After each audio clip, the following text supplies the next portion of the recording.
Thanks for coming, everybody.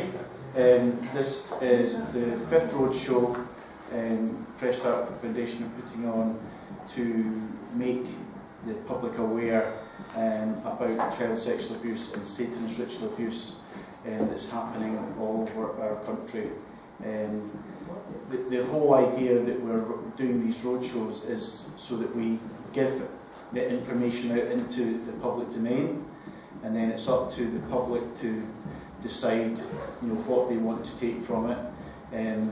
The other thing that's important to us that we're doing this for those that have been harmed. So the last thing that we want to do is to give out information that could be triggering. So if anybody feels a bit vulnerable, but anything that's talked about during today, if they make themselves known to either Janine, who's one of our directors, or and then Sergio possibly, or indeed one of the other Fresh Start team, and we'll make sure that you're okay. Enough of the introductions. If I can invite John Shields to come up to be our first speaker for today. Thanks.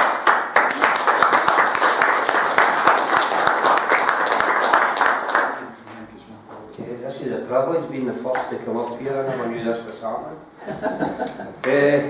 2 weeks ago I spoke up in Inverness, which was a pretty short speech that I gave, but at the same time I was informed that Police Scotland were watching me, so I tried my best to make it funny for them. But what I'm going to start today is I'm going to be speaking about a young man who 24 years ago was taken into a Church of Scotland home, not 2 miles from here, and he was abused severely over a period of 4 years.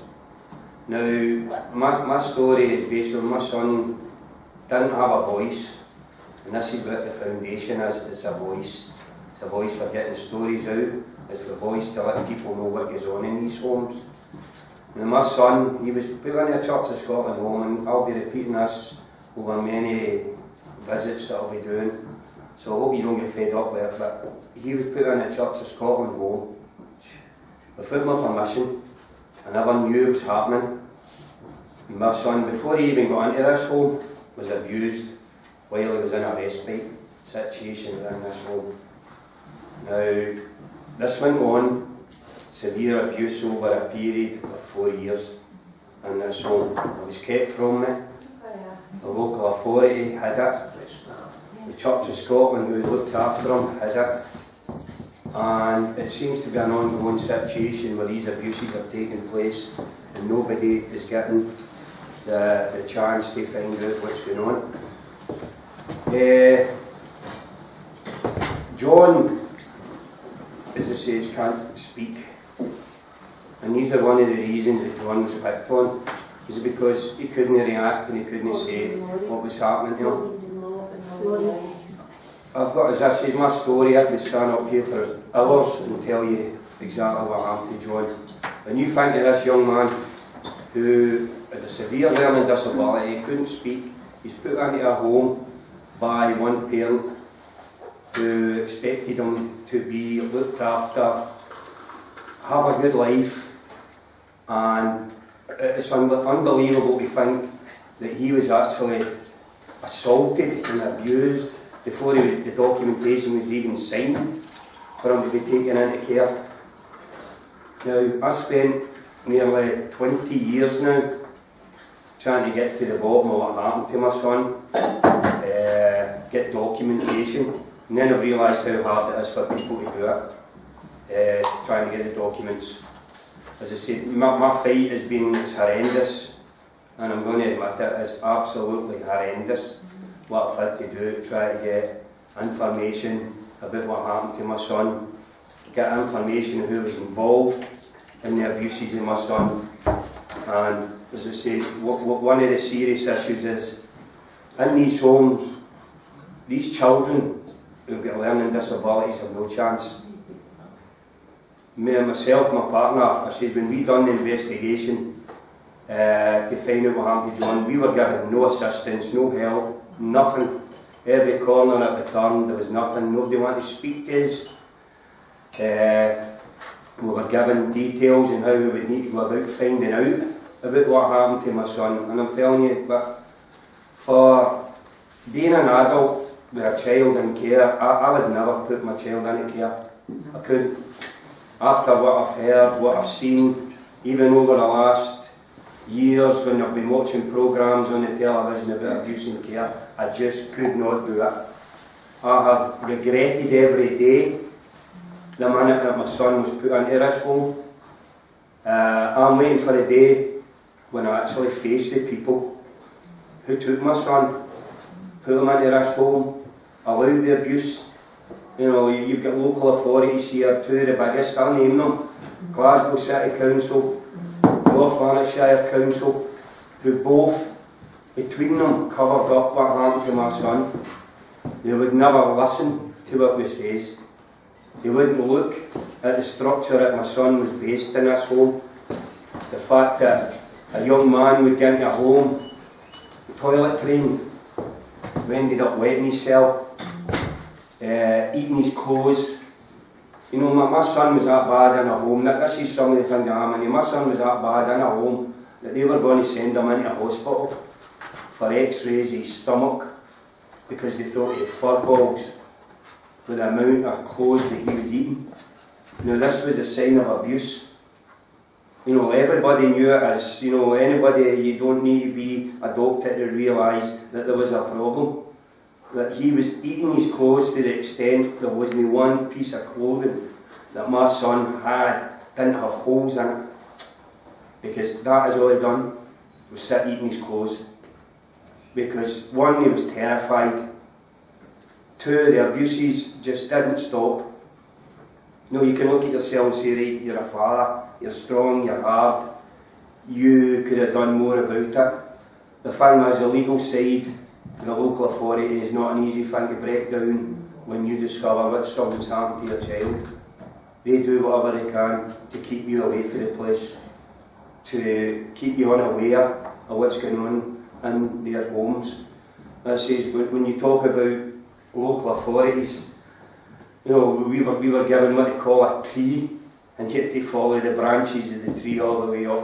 And all you really wanted was an answer of what happened to your son.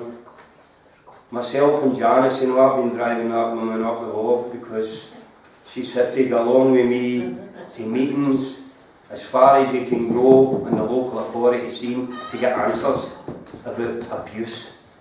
To the fact that you're sitting in an office with the highest people involved in social work within North Lanarkshire, and you're sitting there and they deliberately know that your son was abused, and yet they could still sit there with counsellors, with lawyers, and still sit there and say nothing happened to your child.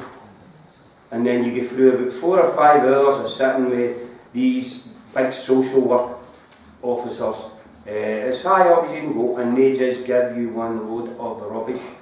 And then they send you a detailed statement admitting that things happened to your son, but social workers worded it wrong. And this is what you got from them all the way up the line. And then we across from the social work department, you end up with who you think they want the police to get involved. We've had 4 police investigations led into John's abuse, and they all failed. Every one of them was done wrong. And to have people like the Lord Advocate for Scotland sitting in his offices saying to you that they were wrong, but we will do another investigation into the police because their dealings with the case was so shambolic that I can't believe it. They formed a new police unit in Scotland to investigate abuses in home. And John was the very first case. My son was the very first case. And these people went out and they interviewed, you know something, they never even interviewed the people that were uncovered up for the abuses. They didn't get near them. And we waited 2 years for the result of a police investigation into Police Scotland and 3 previous investigations, and every one of them, they come back, was flawed, but they done nothing. They never even sent us the findings of their investigation into the police. So we're sitting here a year on again, and we were never told what Police Scotland found, what Police Scotland said about the investigations into my son. And it's came to the stage that we can't go any further with the police. We don't trust the police. I will never trust the police again to have anything to do with my son. It's ridiculous, you know, what we've got to get through. We've had so many lawyers involved. We hope we've got one now, Daniel, back here, who'll actually listen to us and do something about it, because we need the help. We really need the help to bring out what is going on to these children.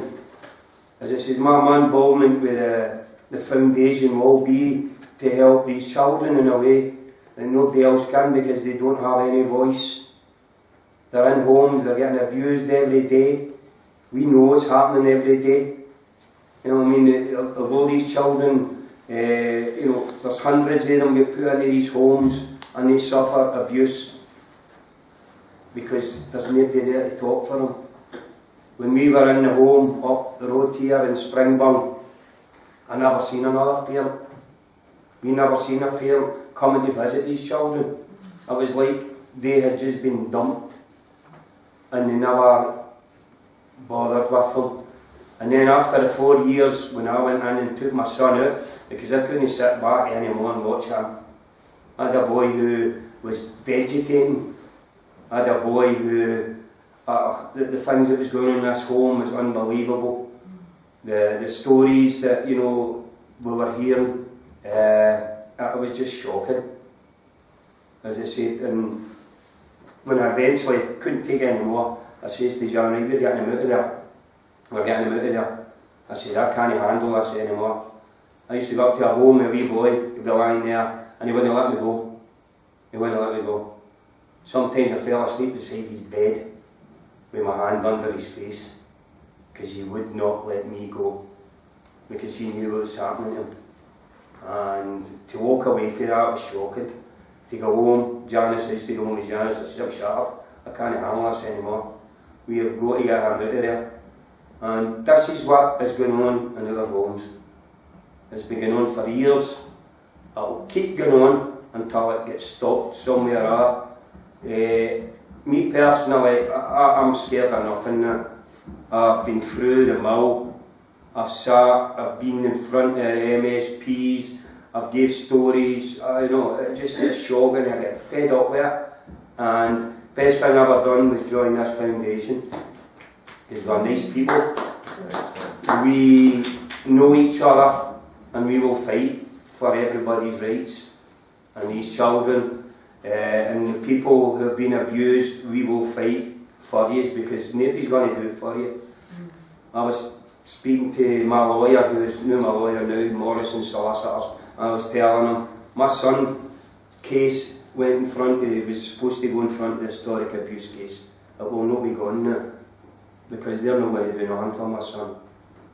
I was told that I wasn't even going to be allowed to speak for my son, even though he suffered all these abuses. The people that covered up and they've turned around and they're stopping me from speaking for him. You know, and I just cannot go on anymore. And I cannot wait for the day that I get up there in front of them.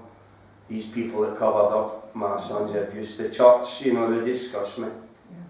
With what they do and the cover up of children. Cannot be allowed to go on anymore. I say, I'm getting very emotional now, because it's getting to me again. But I'm just going to take a wee seat now anyway, so I'm just started this, and I thank everybody for allowing me to come up and do this, okay? But as I said, I will tell more about what happened to my son. There's serious issues that I've got to bring out in front of people and make them look and beware for these children as well, because they're left in these homes and they're getting abused terribly, and we've got to do something about it. So thanks very much for letting me up for this wee quick talk. Okay, thanks a lot. Questions? John, do you want to come back up just in case somebody's got a question too? Just use the mic. Right, fall back to the rescue again. So, when he's come, does anybody want to ask me questions about what happened? Okay, when he comes up. Good morning, my name is Good morning. George. I'm a survivor. It's a different story altogether. Have you had any help from a group like, say, MCAS? And at that time, I don't really know what happened. We became members of INCAS. We were told we would have the full backing of their solicitor to help me.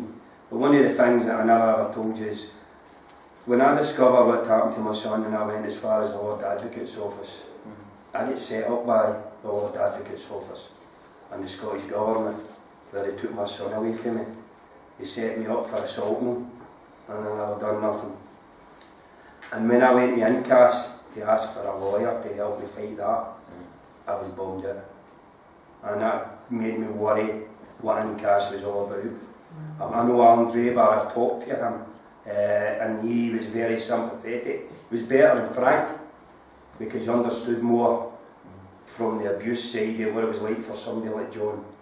But he wanted to help, but by that time I'd already found somebody who'd contacted me and made me more than welcome than what INCAS. But other than that, there was no organisations, there was no groups, there was nothing for us.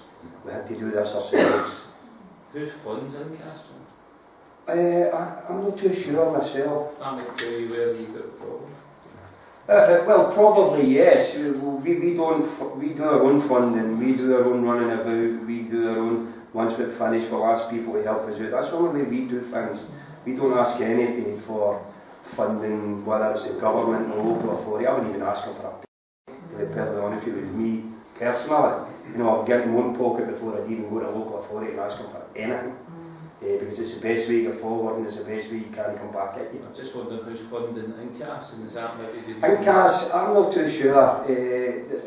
INCAS is a good thing, I've got to be honest with you. You know, when I met them, you know, they've got a lot of nice people. We went to a seminar in Perth. It was the first time we really did anything to do INCAS. And we sat, it was a question and answer night, and we sat, and every one of them were nice. There wasn't anything wrong with them.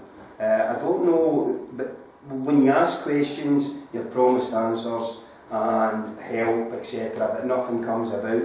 It's as if they're very wary of you, which here isn't it, that never crosses here. When you work with fresh starters, never anything like that. When it came to INCAS, I don't know. You know what I mean? I don't know if I would really trust. No, I think that's the wrong word, trust. I just don't know what they're about, and that's the truth. And so, yes, your answer, yes, Brian. John, thanks for your story. Very emotive. It just shows you as a true man with a real heart. I was taking some notes, and you mentioned the Church of Scotland home. I wonder if you could possibly, could you inform me, was there one specific home? Was there a name of that home? Yeah, the name of the home is the Mallard. It's the Church of Scotland home based up in Springburn. It's about a mile and a half from here. As I said, looks great on the outside, inside, different ball game. I'm not very techy, I couldn't take notes. Not a problem, yeah, you can look this place up, it's on the internet, as I said, and you will find everything out. But if you ever had to approach to ask questions about it, you'll get shut down. A lot of people have tried it. Yeah. The story you tell has lasted 20 years. I wonder if these are a starting year. When it started? If I told you the truth, it started about 2 months after my son was put into care, which would have been 1995. He went into care on the 2nd of November 1995. And the reason that's such a date with me that I remember all the time, and every time it comes about, I remember I removed him from care 4 years to the day that he went into care. I actually, believe it or not, I'd done it deliberately. And I'll tell you something else, this is how bad the local authorities are. When I removed my son from care, I never even signed for him. I took a boy out of a home with just his stuff, no legal, no documents, no nothing. I walked out of that home there, and I've never seen a social work department member since, or even talk about it. You know, I took him home and then I discovered for a lawyer. The thing is, my first lawyer, when I got involved with that, he says, you know, you could have been done with kidnapping. And I went like that. He says, have you got any documents to show that that boy's meant to be with you? There's a lot of stories, the kids disappeared over the weekends. I've heard a few stories, the original Fresh Start Foundation people in Spain. That happened at the Mallard. That happened to my son. I wonder, you say your son is still in care, and you have No. situation. My son came home in 1999 with me.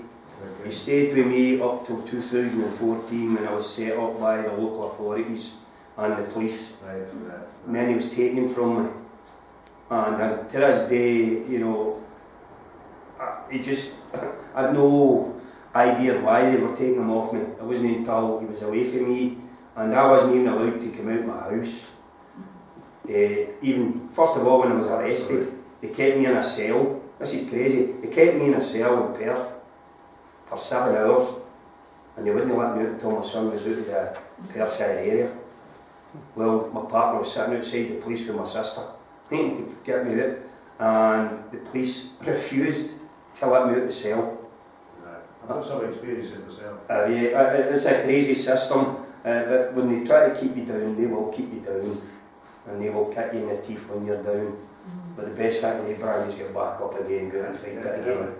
Because it becomes, I think it becomes sadistic about it. You enjoy it. Because I think you're getting to them.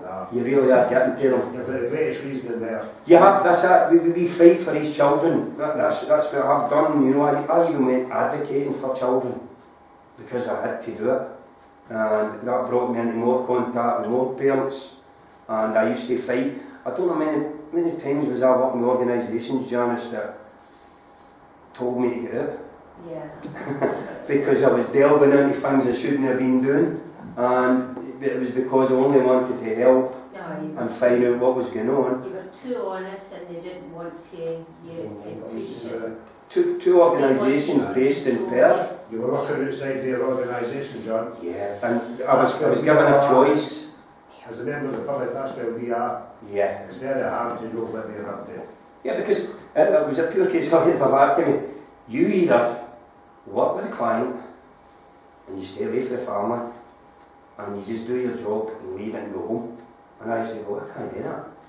So that was it, at the door. And I said, I'd rather be at the door and still go back and help the family. I said, I don't need to get paid for it.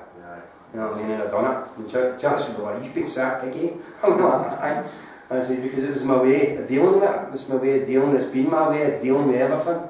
But their families are still here. These families still keep in contact with me and they let me know how the child's getting on. And I think that's how part of our job with the foundation is when we find people, we keep in contact with them and we delve and we just help them through it all as best we can.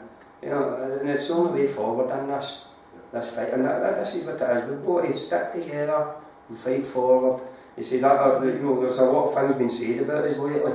And it's a load of nonsense, because if I've got to keep telling people how nice we are, and they don't want to listen to us, you know. I wonder, that's the age of your son at the moment? My son at the moment is 34-year-old, and I've not seen him for 3 years, and I was with him for 31 years. Through thick and thins, fits, nearly dead, you name it, I was there for him all the time, never gave him up. And then along comes the local government and they decided to shut me up, and they'll not shut me up. I got one quick question for you. Sure. You're talking about the brick wall. I don't understand the brick wall, because you got these local authorities and there's a lot of people in there. Yeah, And you get in, and you're getting this, no, we can't help you, we can't help you, we can't help you. Have you got any insight as to how that happens, how that works? Well, David, when you're involved with the social work departments at the start off, being a parent, being a family, me, I used to say I was a guardian. I was the second person in Scotland to get a guardianship. To me, it didn't mean anything. I was a father first. But when you're a guardian, you can go forward and ask questions. I didn't need to take the crap off the local authorities when I was a guardian, because it stood up in court, legal way. But before, when you were a father and you weren't the parent that was in charge of the child at the time that he was getting abused, I said, but when you start investigating that, you'll first, you know, even Janice will tell you, we went to meetings, David, and we talk about a brick wall. That's what it's like. You've got a social worker who will come and meet you, and you will sit with them, and they will go through everything that happened to your child as far as they can see due to reports. Some of them never even knew who John was, but they would still sit there. And then you would get to say, okay, what you want to do now, you take it forward. You'll go to another online manager. So they'll come out and they'll take the complaint off you, and then they'll set a time up for you to come to meet. And then you go and meet them, and they'll sit with you for 2 hours, and you're talking a lot of tripe, because you're not getting anywhere. No.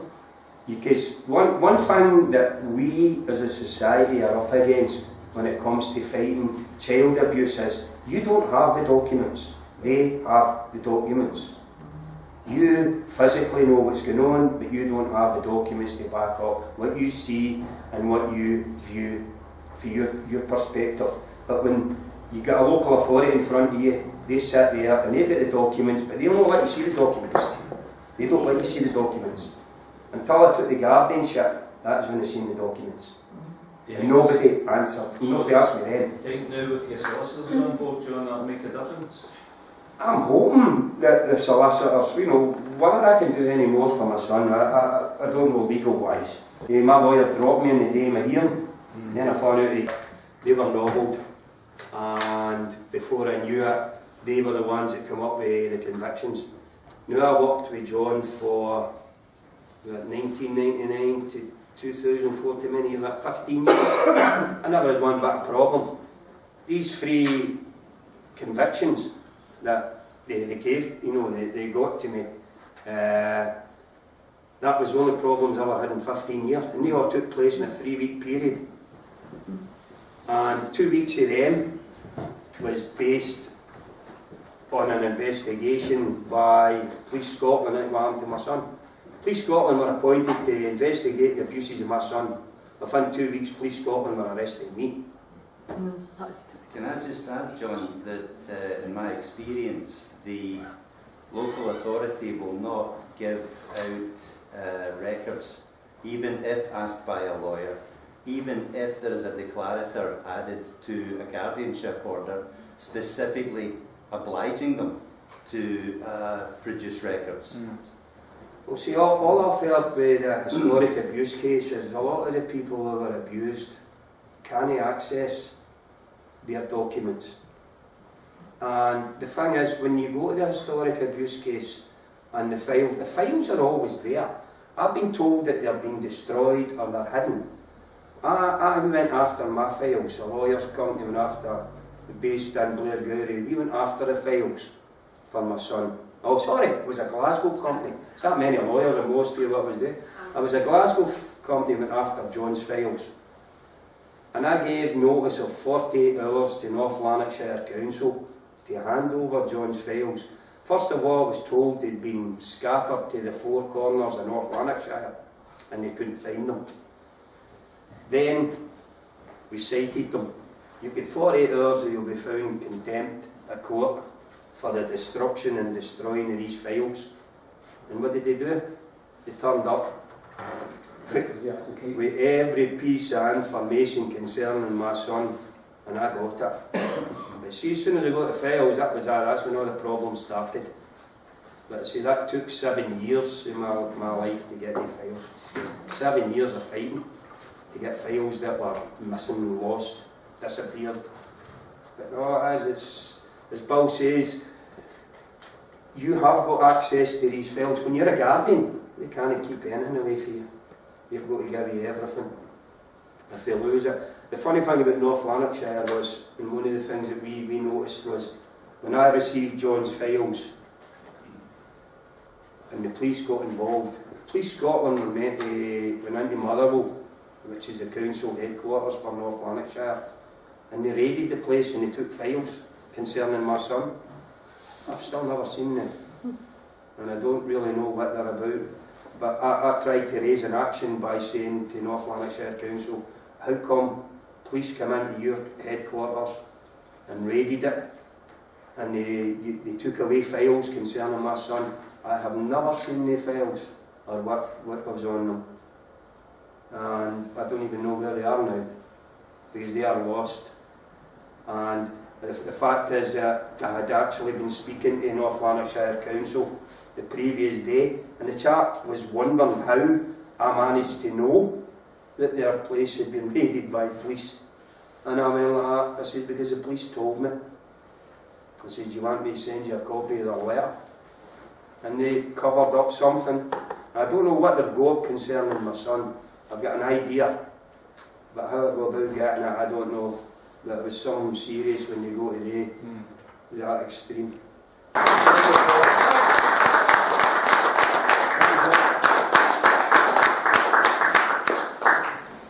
Okay, so I've entitled this Fresh Start Foundation The Real Story. As John has alluded to, there's been a lot of speculation about who Fresh Start are, and we want to... Could I ask who funds Fresh Start Foundation?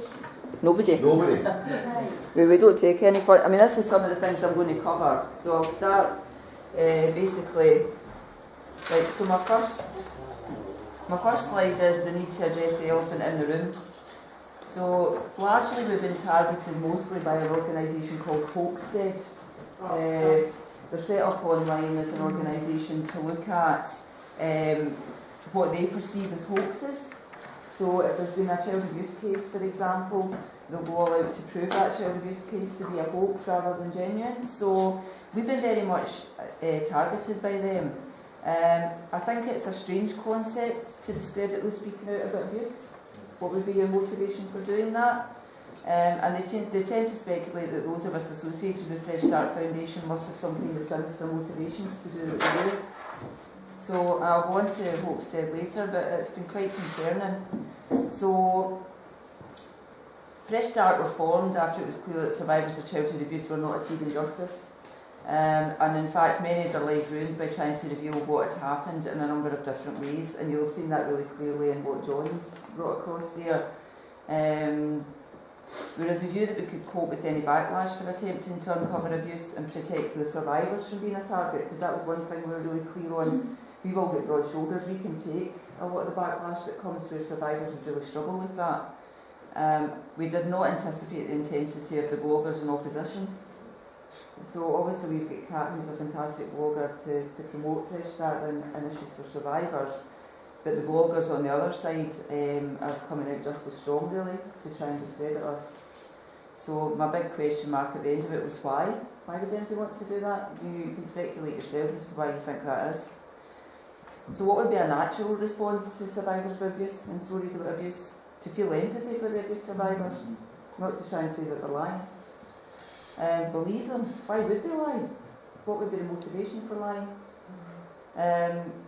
Daniel's here from Thompson's, and we've been working a lot with Thompson's and Wellbeing Scotland for the Take Justice campaign. But even there, it's really, really difficult for Thompson's to get justice for survivors. So it's not an easy process. Nobody's going to want to put themselves through that process if they don't absolutely have to. So to understand that the significant mental health issues may have had a cause, i.e. trauma, it's not the reason those harms say they've been abused. So people are not saying they've been abused because they're mentally unwell. They're mentally unwell because they've been abused. So, and I had a long discussion yesterday about how there's no such thing as mental illness in my view. It's a natural human reaction to trauma. To try and understand more about the scale of abuse and to understand the ensure current child protection, because that's another thing. A lot of the abusers that we're talking about are not dead, are still out there and at large, and children are still at risk. So that's something that we had to say. We're not okay with that. We're not okay with going home and sleeping when there's children potentially still being abused. So what response are we actually seeing to what we're doing now? So Hoaxstead, as I've touched on before, spent a whole evening having a go at discrediting me personally. And prior to that I didn't even know who they were or anything about them, happily. So why did I become so important to Hoaxstead all of a sudden? And Why was it so important to discredit a child abuse campaigner, which is what I've been probably for most of my life? Some of it was very intensely personal, and obviously a great deal of time was spent to research areas for the attack. They really looked into my life in great depth. So why would MD want to attack people trying to help? I mean, by the end of the night I responded to them and said, "Good, I was having a boring night tonight, so I responded to you. Normally I wouldn't even have given it the oxygen." So, but basically I did. So They're dangerous though, yeah. because I know a girl who's personally been attacked and it really made her quite ill for a while. She came off Facebook and all she was doing was promoting current topics, child abuse, whatever, geoengineering, so they're a dangerous group. They're government oriented. I mean, I have to say, to be quite honest, I know it's hard when you're happy, and I did say that before. I wouldn't give them oxygen and I would ignore them. Because the problem is, as much as like, we're not intimidated by them, etc., etc., as far as I'm concerned, they're GCHQ based, they're operating, there's 4 or 5 of them that can come on under their alias names, etc., etc. They've got all the time in the world to sit there and keep battering and distracting from what you're doing. Well, that's if you think of Molly Gregg, then it was a Hampstead, now it's you guys, which is connected semi with Robert Green and Molly Gregg, etc. I'm not saying, it's all that. Then you've got, recent stuff with UCAT. Seriously, the government, there's like 10 of them, 20 of them, whatever it is, they are deliberately trying to distract. They're not, they're just wasting your energies and giving them training time of day. Well, that's what I said to them all when I was talking back to them. I said, I'm on here with my real name, Janine Rennie. Exactly. I said, do you guys want to tell me who you actually are so I can sue you? There's no intentions to tell me, so they're hiding behind false names. So, in terms of us as an organisation, we've got long discussions every week. We meet twice a week by Skype for 2 hours each time, so we put a lot of time and effort into what we do. Really the balance between raising awareness of abuse and what we're frightened of is causing triggers for those we're trying to help, so that's something we're taking really seriously. We have to acknowledge that many survivors trust nobody and they'll be hyper vigilant to everything that we say and do, and worrying that maybe we're something in the establishment, particularly me because I've worked with the establishment for years.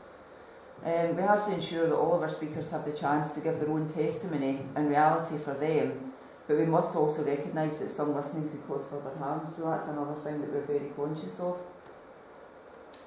So just the caution that we wanted to say was some of the material on our roadshows may be triggering, and it's filmed as well, so it could be watched at home when you're away from a support network, so while you're here, myself or Sergio could leave the room with you and give you a bit of support. Watching it at home, that won't be there, so it's really, really important to make sure that if you think you could be triggered, don't listen to some of the speakers either in the room or online, and so that's really, really important. We issue a warning before speakers regarding possible triggering content, because I was talking to us about the guys the other night. I said with survivors it can be something really, really straightforward that triggers somebody off. It can be the smell of aftershave. It can be a sound. Some survivors are really sensitive to sound, so in different sounds. So there's a number of different things that can trigger off. We don't know what it's going to be, so it's not necessarily the triggering content. But in our first roadshow, the speaker had said one specific thing which I'll not repeat, and it sent somebody really upset, and we were really conscious that we need to really think about that. So we will be in future. And some of the material in our roadshows may make allegations about certain matters. They're the views and perceptions of the speakers, and Fresh Start Foundation are clear. The views of those of the speakers are not necessarily Fresh Start Foundation. That's a wee disclaimer in case we all get sued, but basically, we have to say that. We're unable to monitor all content or restrict the views of those in the audience, so people in the audience may speak out as well. But again, we are standing by our brothers and sisters to say that we're all working together to try and end abuse, and we want people to have an open forum to be able to have their voice without being restricted. So it's better to do it that way rather than to try and censor whatever MD might say.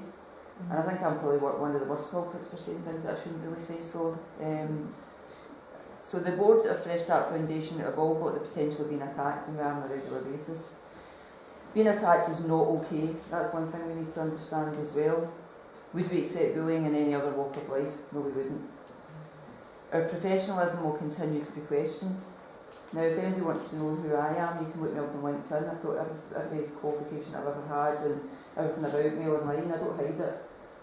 And the rest of us have been fairly open in the past about our own backgrounds. We accept the risks as we feel there is a need for challenges towards the way that abuse is dealt with in our society. If there wasn't a need for us, we wouldn't be here. Sadly, there is. An appropriate balance, so we will always present evidence-based information. And Kat's amazing at that, she checks out our sources about 40 times. So, will not be graphic, but where speakers and audience members could potentially trigger, we'll give the opportunity to step outside. Don't ever feel that you can't. And we'll offer support to anyone distressed by an experienced trauma counsellor. I've got 15 years of trauma counsellor experience and 25 years of a counsellor experience. So most roadshows I'll try and be there, and if I'm not, there'll be somebody else. We'll always be honest and transparent. We'll not have anything hidden. So what experience do we have to work with survivors, which is something that's asked quite a lot. Our role is not to provide therapeutic support, but we do have substantial experience on the board. Some of us have lived experience as well, so we've been survivors of abuse. We understand the complexities of the legal system. I've been working with Thompson's now for quite a long time, and we understand where all the complexities and barriers are. Members of the board have been active campaigners and researchers for many, many years. It's not new. And we're not new, we've been building up to our roadshows for many years. This is just the culmination of a lot of years of work. So a clear understanding, we don't have to speak graphically about childhood abuse for the public to understand how serious it is. People can use their own imaginations in that. And we realise that the more graphic we are, the more of a risk it could be. We realise that we have to strike a balance between matters that we have evidence of and what could be described as conspiracy theories, which is nonsense. But I mean, that's how a lot of things are spun, unfortunately. And the triggering nature of some areas of concern. And we cannot merely focus on what is wrong, we need to focus on what the difference has and can be made. We need hope. We've always called ourselves sort of the Hope Foundation as well. We're looking forward for people to have, we're not just going to be here and tell some terrible testimonies and say there's no way forward. What we're ultimately hoping to gain is a way forward. So, increasing knowledge, we have the time and energy to focus on research. I think you do that for most of your life, can't you? So yeah, we have numerous corroborated accounts of where things have gone wrong, and we're seeing a picture of all the gaps. So more and more people are coming together. We're seeing people with the same stories about the same places, and you know there is corroboration there, which will help the solicitors if we're taking forward justice cases. And each roadshow we're learning and developing. We're not fixed and inflexible. That's really clear. We learned, like the first few roadshows, we learned so much. We had to go back and talk about it. And we're learning that we need to be open to criticism and adapt accordingly. None of us think we're perfect. So, some final answers to the frequently asked questions we get. We're asked, do we come from a religious perspective? That comes up time and time again. So the board have a wide range of beliefs or none, and we respect each other's views. So, all different. I don't think any of us is the same, really. We're completely committed to equality, and by equality I mean that fairness towards all sectors of society, and that's lacking in a lot of cases. How do we use our funds? The funds that we get are all raised through things like doing fundraising events and so on. We're not funded by government or anything like that. We're not funded by any charity funder. And the reason being that we wanted to be completely not tied to anything. We wanted to be an organisation that could speak out without, for me in Wellbeing Scotland, I can't do that. I've got to protect my organisation. I can't speak out as me in Wellbeing Scotland because I've got a load of funders that will be asking me questions. But here we don't want to have those barriers. So the funds we use to pay for venues, speakers' expenses for our roadshows. And that food there, myself and Christine, we do it, it's free of charge, we donate that. So we're donating our time and our energy as well. None of us are paid. I don't even take my expenses, and most of us don't take our expenses. So are we a registered charity? People ask. No, we're a company limited by guarantee, which is a not-for-profit other structure of an organisation. And we will be producing annual accounts, and one of us is an accountant, which is me for my sins. I'm a certified accountant with 10 years post-qualifying experience, and there's no way in this earth I'd risk my qualification to do anything wrong. Are you an accountant? I'm an accountant, yeah. Tell me that from my business school, I'm actually a fellow of the ACCA and I can audit and everything. So yeah, for my sins I did the money that you saved after the tax. So for my sins I did that and then retrained as a counsellor when my children were young. So for data protection, that's another frequently asked question. We only gather information absolutely necessary and given with informed consent, which is really important. Any data gathered will only be held for as long as necessary and with full informed consent on holding information. We don't require things like dates of birth. That's not something we need. National insurance numbers, anything like that. We don't require anything like that. Basic information is all we need, and that's just to write out to you and let you know we're doing things. And we're currently accessed updated data protection training to make sure that we adhere to the new legislation. And we're always learning lessons. The whole BCCing people into emails rather than CCing everybody into emails, all of that kind of stuff. We've made a few wee mistakes on that, and we're learning from it, and we're not, we'll not do that again. So, but we're not perfect, so we will make mistakes. We understand that people will be concerned about us and what our agenda is, and we'll understand it will be a threat to those who don't have good motives. And we understand that many others have been involved in campaigning for years. Some may embrace other campaigners and some may feel that they've got all the knowledge and that could cause anxiety. We referred earlier to Incas. Incas are an amazing organisation that are survivor-led. They're not funded by anybody again as well, and they've been going for years. And I hope they welcome us with open arms and don't find us as any kind of threat. But there are other sort of campaigning organisations that have been going for a long time, like FBGA and organisations like that as well, who we don't want to feel that we're stepping on their toes. We're doing something a wee bit different. So that's important as well.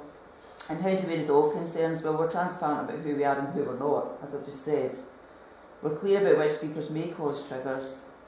We're clear that speakers have the right to bring whatever is right for them, but sometimes talks might differ from our perspective to allow a real diverse perspective. We'll not respond to organisations like Hopestead and regret even promoting them in this presentation. And any threats towards Fresh Start Foundation will be reported to the police because we feel that's the appropriate thing to do.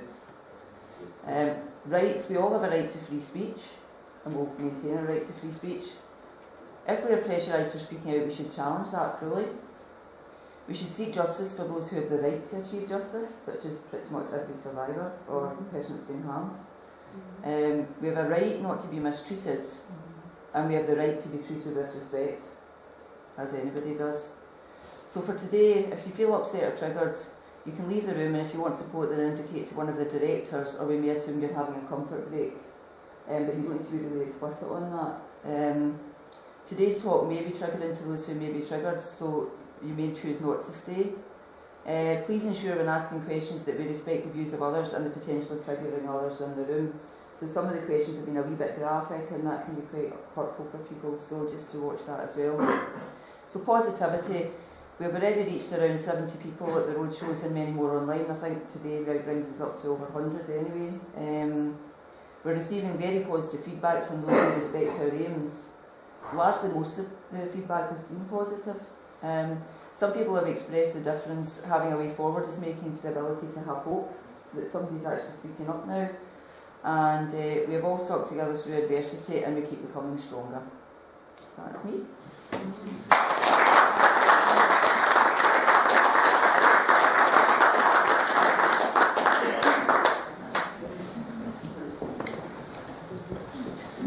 Thanks for that, Janine. That's fantastic insight into Fresh Start Foundation and what we're all about. Now, we're on quite a tight schedule, so I'd invite everybody just to help themselves to teas, coffees, sandwiches.